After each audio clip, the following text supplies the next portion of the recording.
I'm former prosecutor Neil Shouse, and I'm here with former police officer Michael Scafiddi. We're both now criminal defense attorneys.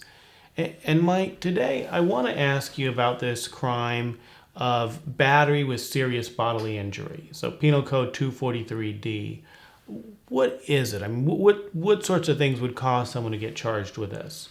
From a practical standpoint, Neil, think of a bar fight. Punching someone in the face, knocking them down to the ground. They sustain a concussion, a fractured eye, a black eye, contusions. You kick them while they're down, or a kick in the groin where there's a testicular injury, things like that. Think about an unlawful touching, a fight, where someone has a significant injury. Something not minor, more than minor, as I just described. So let's say they've got some redness, a bruise, a little welt. I mean, where is the line between something that's not a serious bodily injury versus serious bodily injury? Well, I can tell you, it's not a bright line. Generally, a little welt probably won't do it. A little redness won't do it. But there have been cases where a blackened eye can do it. Certainly a concussion, even a minor concussion. Sore ribs, fractured ribs, abrasions, welts where they'll come up in a couple inches. You have swollen. Cuts, lacerations. You're always going to see. Broken chipped teeth. Chipped tooth. You're always going to see those allegations. And because technically those types of injuries do meet the requirements under the code as a serious injury.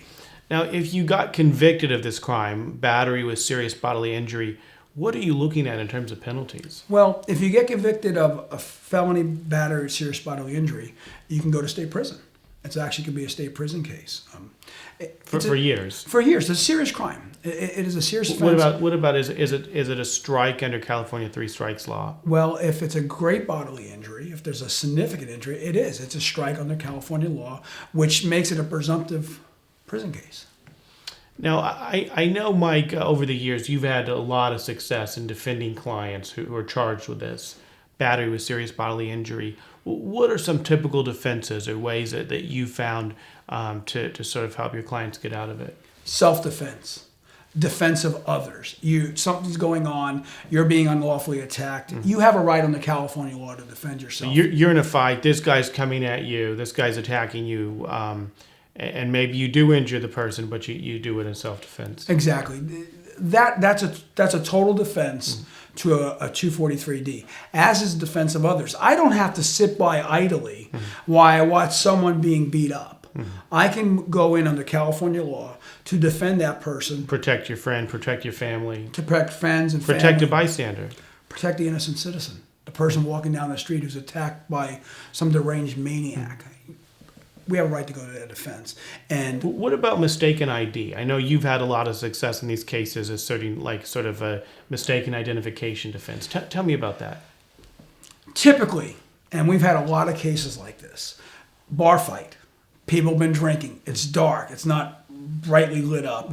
People dress similarly. They're the same ages, same physical size. People's judgment are impaired. Their eyesight's impaired because of intoxication levels. It's a chaotic situation. Punches are coming everywhere. Bottles are being thrown everywhere. Just like you see on TV. Just like you see on TV. It's crazy. Bar fight in the movies.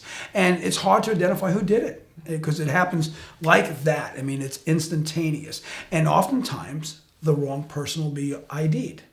And so in those situations, a defense is mistaken identity.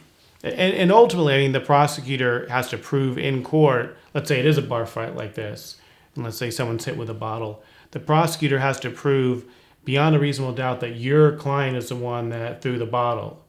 And I mean, if there's reasonable doubt about that because of this chaotic situation, then they deserve to be acquitted. Oh, I agree with that. And some of the other defenses, an exact situation that you just spoke of, is there any video in the bar that shows our client wasn't the one who threw the bottle? We had a case like that we prevailed on. Third-party witnesses. Sometimes you get witnesses. You have 5 witnesses, and every one of them has a different recollection of what happened. Exactly. And you don't know who to believe. It makes it very difficult for the district attorney to successfully prosecute that case. It's a very difficult proposition. Any chaotic scene, it's going to make it more difficult for a prosecutor to present evidence with surety to the jury. So let me ask you this. I mean, suppose that the evidence is pretty overwhelming that your client did commit the battery with serious bodily injury and maybe confessed to it and it wasn't really self-defense. are there things still that you can do to try to make the case better for your client? We can, Neil. And what we call that is our mitigation portion of how we attack these cases. For example, in the police report, it indicates that the victim suffered certain injuries. What we'll do is we'll get that person's medical record so that we're not just taking the word of a bystander that someone was injured. We'll find out what the medical diagnosis was, what the treatment was. Oftentimes, that'll lead to the fact that while the person suffered an injury, it wasn't as great as originally believed.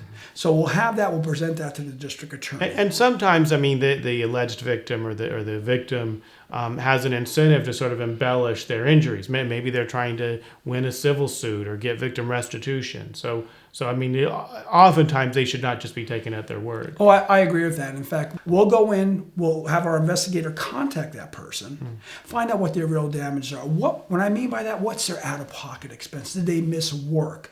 Did they have out-of-pocket medical bills?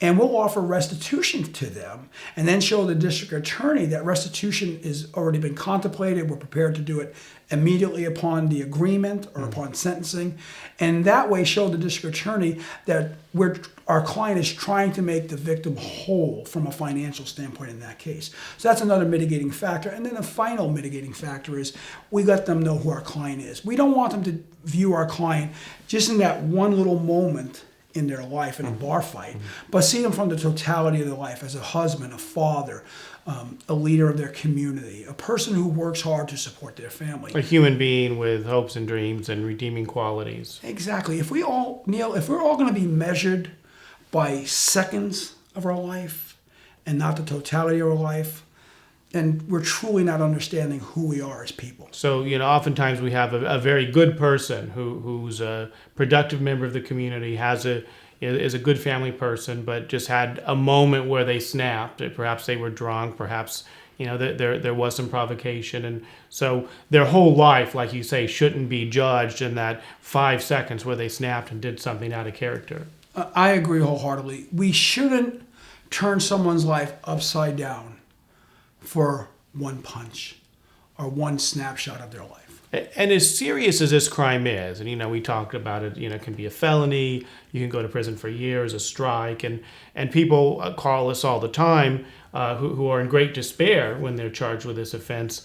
The take-home message is that with a good criminal defense lawyer, it might well be possible to get the charges reduced or even dismissed. Not only well possible, very likely. In my experience here, we've had great results for clients who in that first call, and it's always the first call, Neil, where there's hysterics. They're just overwhelmed.